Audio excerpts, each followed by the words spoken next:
Assalamualaikum warahmatullahi wabarakatuh. Kali ini kita akan belajar bahasa Indonesia di kelas 11. Bab pertama di kelas 11 adalah teks prosedur dengan Ibu Eka Suryani, Sarjana Pendidikan. Kita mulai ya.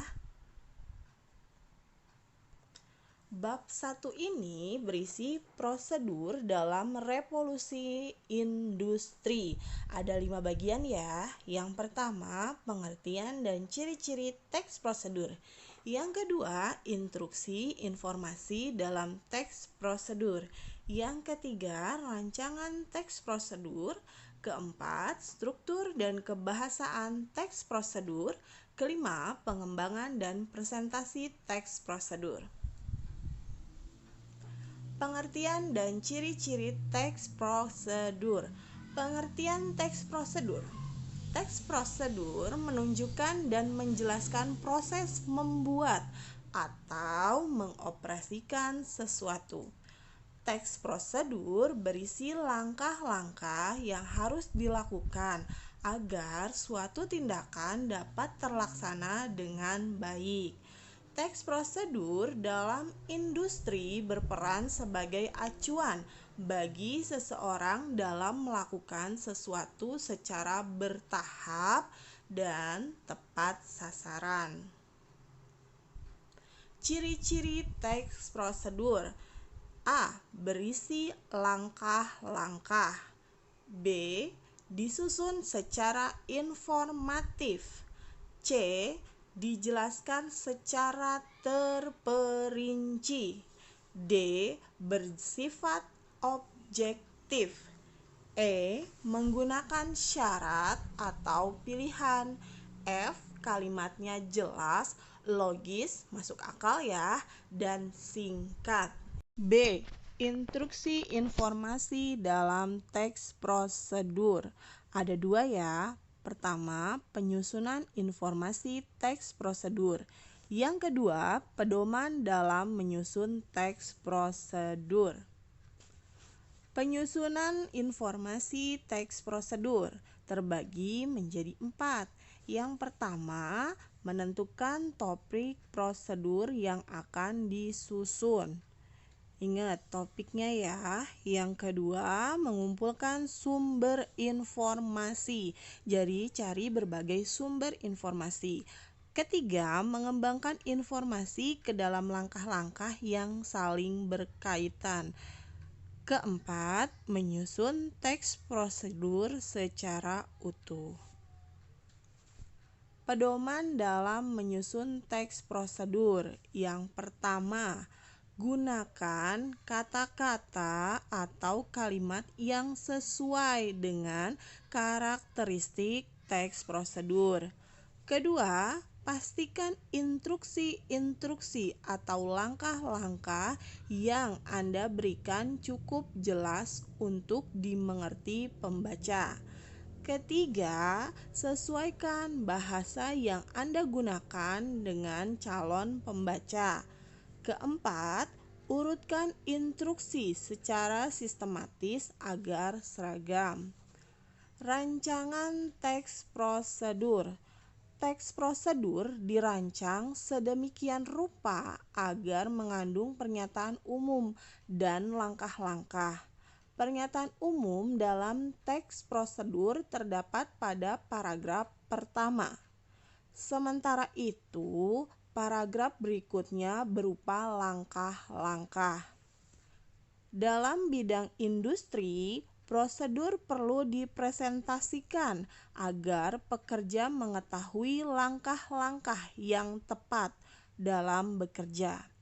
Presentasi dapat diawali dengan salam. Pembicara dapat menyampaikan tema, tujuan, dan manfaat sebelum menerangkan langkah-langkah suatu kegiatan. Pastikan pembicara mempresentasikan teks prosedur dengan jelas. Urutan langkah-langkah tidak boleh rancu. Nah, di sini kita akan bahas contoh teks prosedur. Cara membuat nasi goreng. Berikut adalah cara membuat nasi goreng dadakan. Karena namanya nasi goreng dadakan, berarti nasi goreng yang dibuat secara mendadak dan dengan bahan seadanya. Buat kalian yang mau mencoba membuat nasi goreng ini, bisa kalian siapkan bahan-bahannya serta ikuti langkah-langkahnya. Mari kita mulai. Bahan-bahan: 1 piring nasi putih, 2 siung bawang merah, 1 siung bawang putih, daun bawang secukupnya, 1 buah tomat, 2 buah cabai rawit, bawang goreng secukupnya, 1 butir telur ayam, kecap manis, 1 sendok teh garam, kaldu bubuk secukupnya. Cara membuat: 1. Iris tomat, cabai rawit, bawang merah, bawang putih, dan daun bawang. Kedua, tumis bawang merah dan bawang putih hingga harum. Lalu masukkan irisan daun bawang. Kemudian masukkan nasi serta irisan tomat. Setelah itu masukkan telur, kecap manis, kaldu bubuk, dan juga garam secukupnya. Kemudian setelah tercampur, aduk sampai merata. Setelah merata dan kecap kering, nasi goreng dadakan siap disajikan.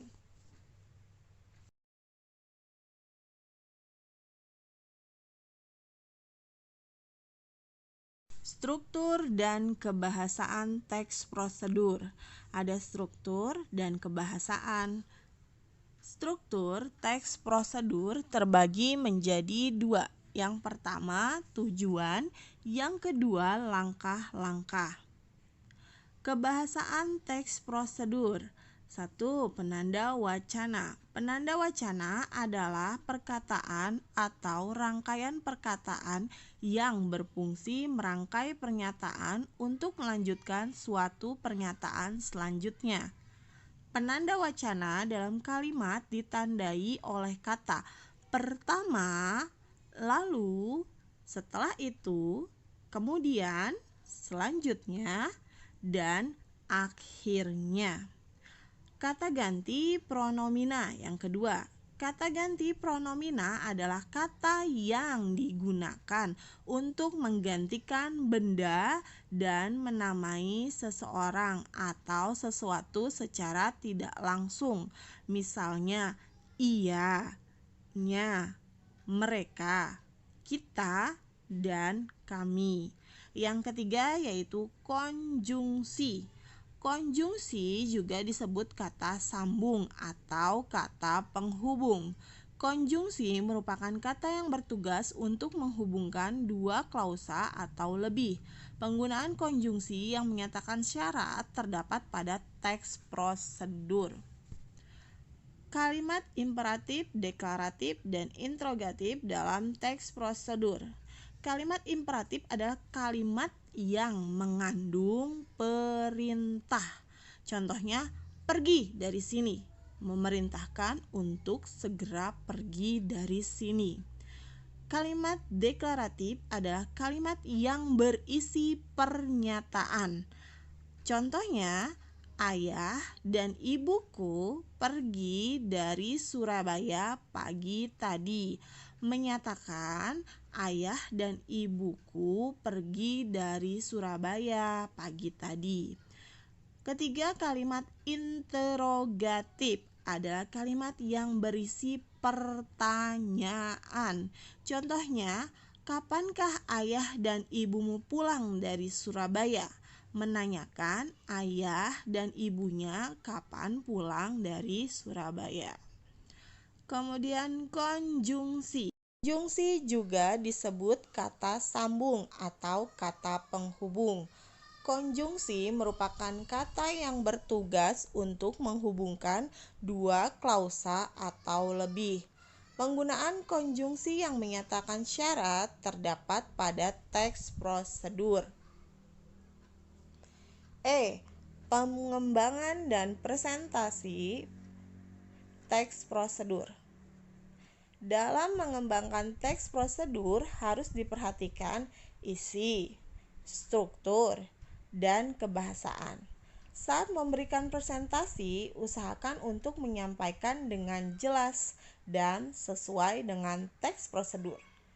Tanggapan dapat berupa pertanyaan maupun saran. Terima kasih. Assalamualaikum. Sampai jumpa.